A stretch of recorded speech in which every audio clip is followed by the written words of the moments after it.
Oh, good afternoon. It's such a pleasure to be here.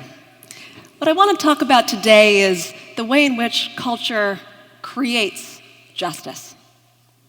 It's not a question we ask very often, but it's what I study and teach and write about. I learned the most about it, though, from my grandfather. He became an artist, a painter, and a jazz musician because of one powerful experience he had in New York City in high school. He was in the 11th grade in a history class, and he wanted to know why the world in the textbooks they were given didn't look like the world represented as I see it here. He wanted to know where Asian Americans were, where African Americans were, where Native Americans were, where Latinos were. He wanted to know why excellence and achievement always looked one way in those textbooks in 1926. The teacher told him that African Americans in particular had done nothing to merit inclusion, and he refused to accept that as an answer. So he asked again. He was expelled for his impertinence, and his pride was so wounded that he never went back to high school. He never received a high school diploma, but he became this extraordinary artist, not well known. He would create in the works the images he hoped to find in those textbooks. When I was younger, I wanted to be a painter. I still secretly do, and would love visiting him in Virginia. We would go down for holidays, and he lived there with my grandmother in a house that was wooden and white and looked as if it was just about ready to sink back down into the earth. But when you'd enter, you'd go into the house through this pass-through chamber that was his makeshift artist studio. And there he would create works that seemed to me to possess a kind of magic. He taught me how to draw and how to paint, with a kind of seriousness, as if he was giving me a set of tools through which to create new possibilities in my life. My grandfather's name was Shadrach Emanuel Lee. A very cool name. My name is Sarah Elizabeth Lewis. A little bit more plain. But the initials S-E-L are meant to honor my grandfather. I was wondering for a long time, and it's really why I'm here today, about why my grandfather didn't become a politician, an activist, after an experience like the one he had in high school, why he became an artist. He's left me with a question that occupies the focus of my work. What is the role of culture in determining who counts in society? What's the role of art, images, films, performances, events like this for justice? Today, I think we're living at a time where it's urgent that we begin to address this question. Because as I see it, we've long thought that culture mainly gives us a sense of what's happening in society. It gives us a reflection of society, kind of takes the temperature of what's happening. But is it possible that the opposite is true? That culture can in fact create the more just society in which we hope to live? Today, we live in an age in which we create as many images in 2 minutes as were made in the entire 19th century. 2014 alone, we took 1 trillion images. There were 1 trillion views on YouTube alone. Images are allowing us to see the world. In this digital age, we have created a new equation: image first, information second. We're also living in a time in which we are encountering those unlike ourselves less and less, sociologists tell us. We worship amongst those who share our beliefs, and we tend to live amongst those who vote the way that we do. So increasingly, it's becoming pictures, films, short clips, performances that allow us to encounter worlds unlike our own. Consider it as you look at this image taken by White House photographer Pete Souza of a young boy whose identity might not be your own. Here he is, Jacob Philadelphia, a 5-year-old boy, visiting the White House with his parents and brother. His father was a former Marine and worked in the White House. The young boys were allowed to ask the president one question. Jacob Philadelphia wanted to know if his hair texture really did match that of the president's. President Obama decided to lean down to give this boy the ability to touch his head and verify for himself that indeed they were the same. What does it mean that a 5-year-old boy wanted some kind of proof that he could be the President of the United States? What kind of images was he being surrounded by? And as you look at this picture, I wonder if you might imagine what images allowed you to see your own possibility, that your own dreams were valid. We're able to see worlds unlike our own through these pictures. But what it also means is that we have come to have pictures occupy a civic function without realizing it. We're living with a high degree of visual literacy today without recognizing this fact. Now, you might be saying, well, this is all well and good, but can't art just be for its own sake? Well, yes, of course. But consider this. How many times has a social justice movement been galvanized by the impact of a work of art, a performance, a play, a powerful picture, and moved society in the direction of justice? More times than we can possibly count. I'll give you a few examples.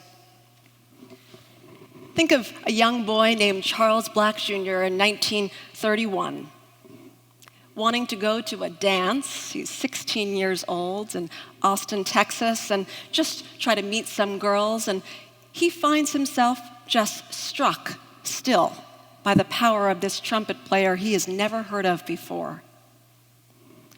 In this moment, he sees that there is genius coming out of the body of this black man, this trumpet player, and he knows in that moment that segregation must be wrong.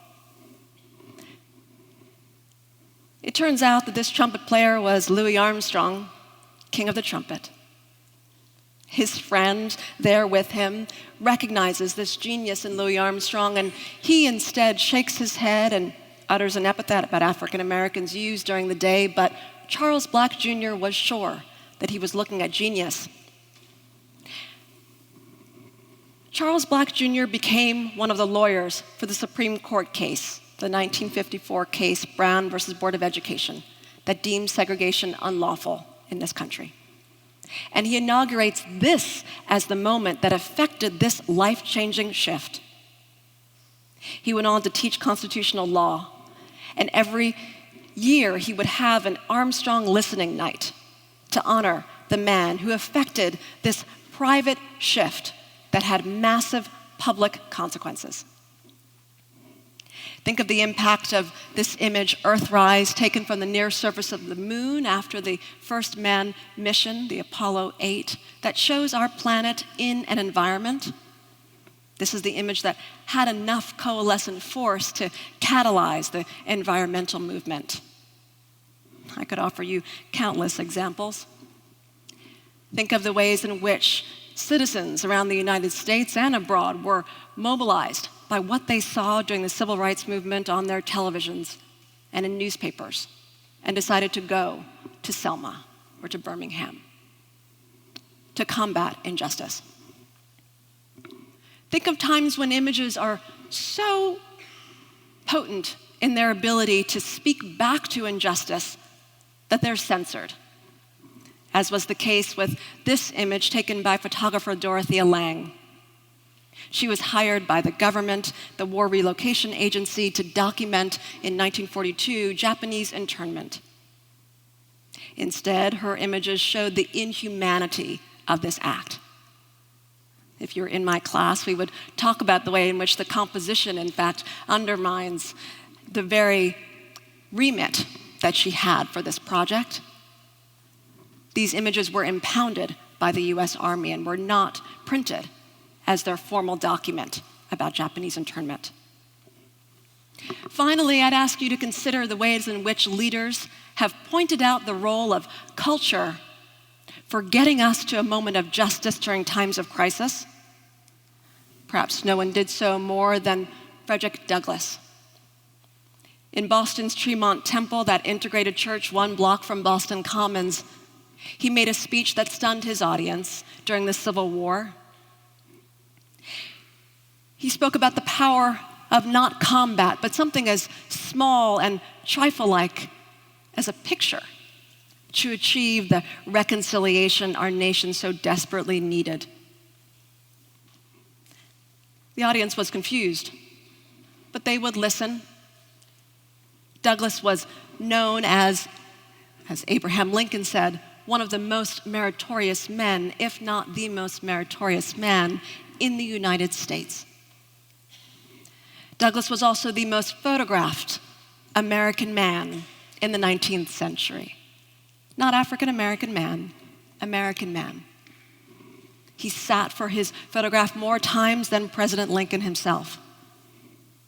What does this mean about his understanding of the power of representation to dislodge stereotype, to combat injustice?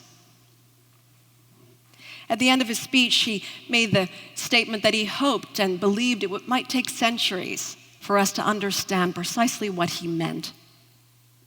And in this speech, he doesn't select the work of one masterful photographer. Instead, he focuses on the phenomenon of being moved by the power of an image, by the power of a picture. Douglass is really speaking about the function of the imagination for creating justice, as it's catalyzed by the arts.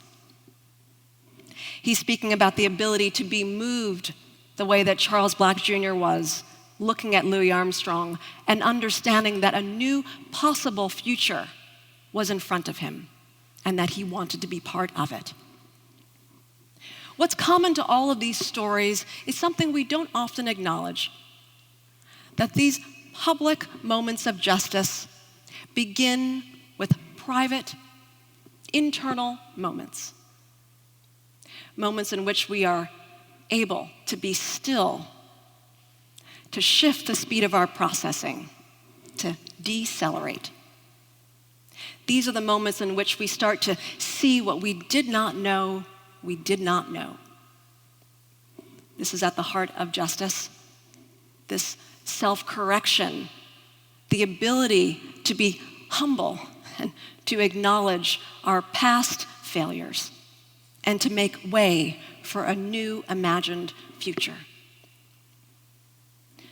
Whether or not we work in the formal realm of justice as lawyers or judges, we are all part of this dynamic in society, this humane imagination, as Charles Black would put it.